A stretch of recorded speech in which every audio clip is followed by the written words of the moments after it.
یقین اور شک یہ دو ایسے معاملات ہیں جو لے کے ہم کسی بھی زندگی کی فیلڈ میں جاتے ہیں۔ ہمیں یقین ہوتا ہے کہ ہم یہ کام کر سکتے ہیں تو ہم وہ کام کر جاتے ہیں۔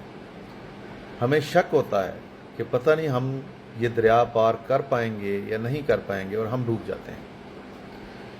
جب تک کسی بھی کام کے لیے آپ اپنا مائنڈ سیٹ ایسا نہ بنا سکیں، آپ کو یہ یقین نہ ہو جائے کہ آپ یہ کام کر لیں گے، تب تک اس کام کی شروعات مت کریں۔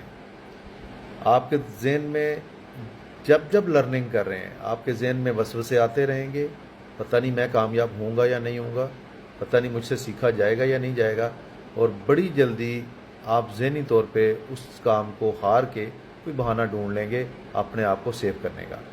مثال کے طور پہ ادارہ اچھا نہیں تھا جو مجھے سکھا رہا تھا، چینل اچھا نہیں تھا، لوگ جھوٹ بولتے ہیں، ایسا کچھ نہیں ہوتا، وغیرہ وغیرہ۔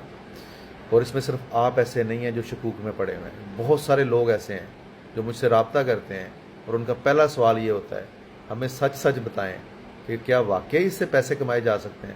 تو میرا جواب یہ ہوتا ہے دنیا یس کما سکتی ہے، آپ نہیں کما سکتے، آپ کے لیے اس فیلڈ میں کچھ نہیں ہے۔ وجہ یہ ہے کہ ان کے دل کے اندر یہ یقین ہی نہیں ہے، اس یقین کے ساتھ سیکھیں گے ہی نہیں۔ جب یقین سے نہیں سیکھیں گے، شکوک میں پڑے رہیں گے تو وہ کبھی بھی کامیاب نہیں ہو سکتے۔